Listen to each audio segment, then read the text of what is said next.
Alright, ready for another update here on the Fj60 project. As you can see, I have finally gotten to sanding, where the real fun begins.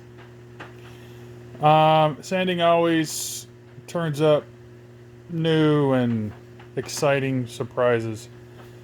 Like, this fender looked perfect, but actually what had happened is, at some point, this got creased. They banged it out, and then they skimmed it with Bondo. So I'm probably going to pull the inner fender off again, or maybe I'll just I'll probably pull the inner fender off and then use a hammer and dolly and improve that line there. Otherwise, it's pretty good actually. They just used a lot more Bondo than they needed, but primarily the main problem is when I find Bondo, I always take it all the way down to bare metal because it needs a epoxy sealer under it first. I know a lot of them you can put on there, but I just feel better with epoxy sealer on the bare metal.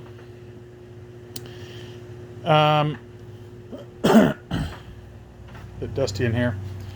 Started to knock down the single stage.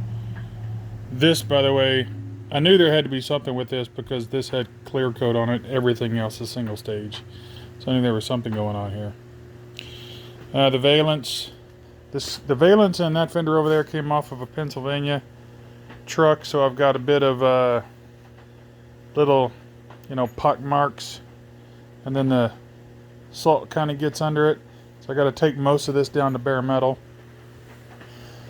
A few places here on the front, if you can kind of see that's what happens. A little pock mark knocks a little hole in the paint, and then the corrosion starts to climb under the paint. And it's about 5 times bigger than what you see. So anytime I see a little dot, take it all the way down to bare metal so you can sand it all off and epoxy seal it. Let me get back here to the rear lift gate where I had found some Bondo. Not a whole lot to see here. I'll probably stick a picture up of what this looked like before. But I basically took down all the Bondo that was here. It's a pretty fair amount. There was probably 1/8 of an inch in places. Took it all down with a flap disc because there was just so much of it. And as I suspected, something had banged into it. The liftgate looked good, and it's the original color liftgate, so it may have lucked out because there's no damage on top. Something must have hit it right about here and crinkled this in. And they drilled about 4 or 5 holes, pulled it out, drilled a couple more holes over there too, I found. So I took it all the way down to bare metal, welded up all the holes, then took my dolly after I sanded the tacks down. Took the dolly and smoothed all this out as much as I could. You can still, you run your hand over it, you can feel a little bit of wrinkles. But now it's going to be truly just a very slight skim across that. Sand that down. And it's already got epoxy sealer on it here. I mixed up a little bit to put on the wheel wells and this. And, oh yeah, when I had this done, because these are kind of notorious for rusting, as are the tailgates, which I had already addressed. This had started along the seam, just started to get a little bit of surface rust. You saw it running. So I pulled all the seam sealer out along the entire seam, and then from the inside and the outside, hit it with rust converter. So now the rust is dead.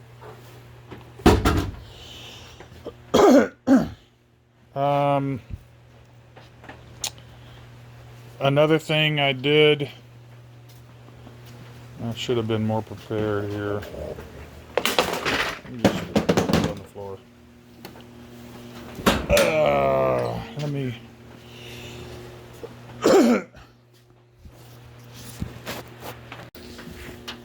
The air conditioning wasn't working on this guy. So I was curious. These old Fj60s, and I don't know, maybe 62s too, they have something called an AC amplifier, which is this little contraption down by the evaporator. Monitors temperature and engine speed and so on and so forth, and determines when the compressor can come on and off. Well, I looked at it, and I can't tell if it's broken or not. But what I could tell was that before I put these 134 conversion fittings on here, I just pushed in on the Schrader valve, and there was no pressure at all in the system. So I thought, well, that's a problem. So I went ahead and put the 134 conversion fittings on there, put about 12 ounces of Freon on the system, and boom, the compressor came on. So that rules out a whole lot of things. Now, the next day I came in here and the system was completely empty again. So there's a leak somewhere. But before I put the Freon in there, I pulled a vacuum on the system, and it held a vacuum for about 8 hours. Didn't budge at all. It was at, 30 whatever on the scale. So this is some sort of a leak induced by pressure. So I've got a Freon detector coming, and I'll figure out what's going on there. But that rules out a whole bunch of possibilities. The compressor does work. Compressor could be leaking. Who knows? Once I figure out where the leak is, then I'll get the AC system all sorted out. Next thing I did, I did clean up the air cleaner housing. I also determined that the truck had been properly desmogged. See if I can turn that on. Yeah. So if you'll notice, that's where right here, this guy right here, that pulley, come on, focus, or is it my eyeballs? I can't tell. Is where the air pump should be, and that has been changed out with what looks like Jim C's pulley. And so it appears as though the truck has been desmogged properly. There's also an aftermarket header on there, and if you look, the carburetor is very clean for its age. I suspect that it's been desmogged and this is a rebuilt carburetor. It was running okay, but then it wouldn't idle, and I did some research and found out the auto control solenoid needs basically a constant ground to bypass whatever that weird emission computer is over there. So I wired, tapped in and put that to ground, and now it starts and idles perfectly.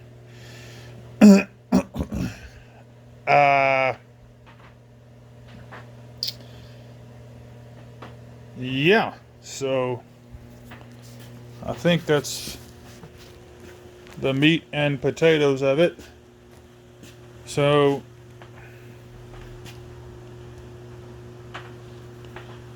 gonna continue sanding down the truck, and then I'm gonna paint it back in the original Toyota paint code 474, which is copper metallic. And I'm gonna do a single stage. So that's where we're at. Got any questions? Let me know.